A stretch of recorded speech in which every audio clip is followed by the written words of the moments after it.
বাবারে, শাকচুন্নি, কে কোথায় আছো? বাঁচাও, বাঁচাও আমায়। চেঁচা, আরো জোরে চেঁচা।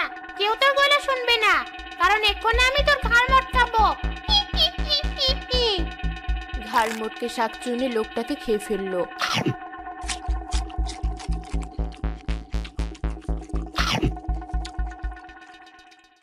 কতদিন পর মানুষের হাড় চিবোলাম, মাছও খাওয়া হলো আর মানুষের হাড়ও চাবানো হলো। একটা বুদ্ধি পেয়েছি, যদি আজ থেকে আমি এই পুকুরে মাছ চাষ করি, তাহলে তো আমার মাছও খাওয়া হবে আর মানুষের হাড়ও চিবানো হবে। হি, হি, হি, হি, হি। আমার মাথায় কত বুদ্ধি! এসব ভাবতে ভাবতে শাকচুন্নি নাচতে শুরু করলো।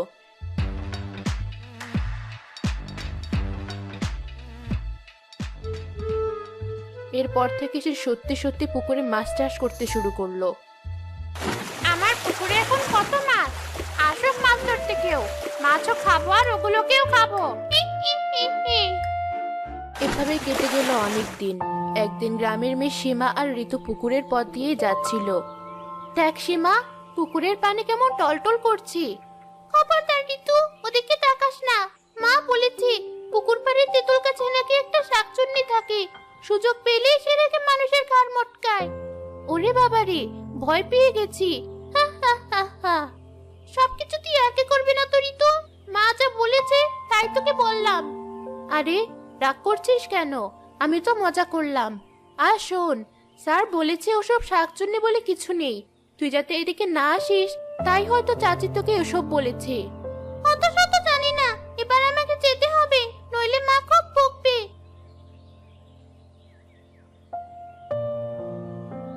কি এমন বললাম যাতে এত রেগে গেল? আমি তো যাবই ওই পুকুর পাড়ে, দেখে কি আমার ঘাড় মটকায়।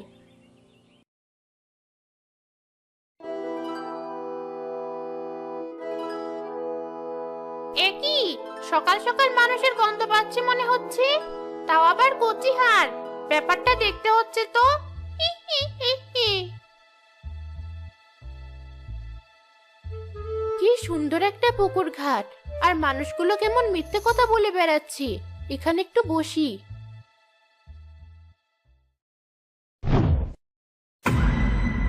হি, হি, হি। তা মামনি, মাছ খাবে বুঝি? আমার পুকুরে তো মানুষেরা এমনি এমনি আসে না। এ আমি কি দেখছি? শাকচুন্নি, ছেড়ে দাও, ছেড়ে দাও আমায়। কি হয়েছে খুকি, ভয় পেয়েছো? ভয় পেও না, আমি খুব আস্তে আস্তে তোমার হাত চিবাবো। হি, হি, হি, হি। না না, আমাকে ছেড়ে দিন, দয়া করে আমায় ছেড়ে দিন, আমাকে খাবেন না। আহারে, কেঁদো না। সত্যি তোমার জন্য খুব মায়া হচ্ছে। কি সুন্দর তোমার গায়ের রং, আর আমারটা দেখো কেমন সবুজ সবুজ। বেশ, তোমায় ছেড়ে দেব, তার বদলে আমায় কি দেবে? না মানে, আমি তোমাকে মাছ ভাজা খেতে দেব, মাছের ঝোল খেতে দেব, দয়া করে আমাকে ছেড়ে দাও। ঋতুর মুখে মাছ ভাজা আর মাছের ঝোলের কথা শুনে শাকচুন্নির জিভটা লকলক করে উঠল। কতদিন মাছ ভাজা খাই না। বেশ, তবে তাই হোক, আজ থেকে তুই থাকবি এই পুকুর ঘাটে, আর আমি যাব তোর বাড়িতে। সাথে সাথে শাকচুন্নি ঋতুর রূপ ধারণ করলো, আর ঋতুকে সেই পুকুরে বন্দি করে রাখলো। হি হি হি হি, এবার আমায় কে ঠেকাবে? কি মজা!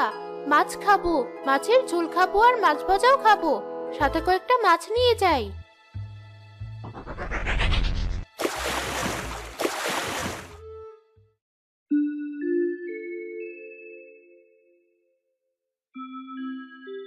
ঋতু কোথায় গেল? সকাল থেকে মেয়েটার কোনো পাত্তা নেই, কোথায় যে গেল? ওই তো।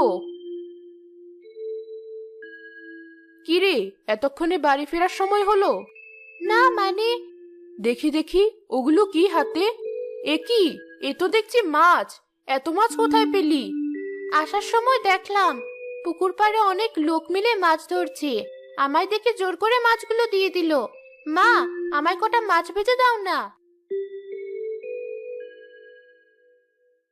সে কি, তাই বলে এতগুলো মাছ তোকে এমনি এমনি দিয়ে দিল? তাই নয় তো কি, আমি কি তোমায় মিথ্যে বলছি? মা, আমায় মাছ ভেজে দাও। কি বলছিস তুই? আমি তো আকাশ থেকে পড়ছি। যে মেয়ে মাছের গন্ধে দূরে পালায়, সে আমায় বলছে মাছ ভেজে দিতে। না মানে, টাটকা মাছ তো, তাই খুব খেতে ইচ্ছে করছে মা।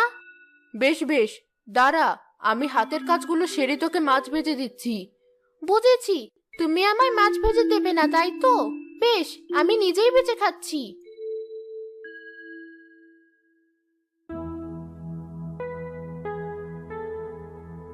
হা হা হা হা, আজ আমার মেয়েটার কি যে হলো কিছুই তো বুঝতে পারছি না।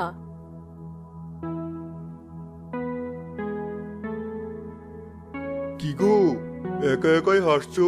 ভূতে ধরেছে নাকি? না, তোমার মেয়ের কাণ্ড দেখে হাসছি। জানো তো কোথা থেকে এতগুলো মাছ এনেছি, সে নাকি মাছ ভাজা খাবে। কি বলছো? ঋতু আর মাছ ভাজা?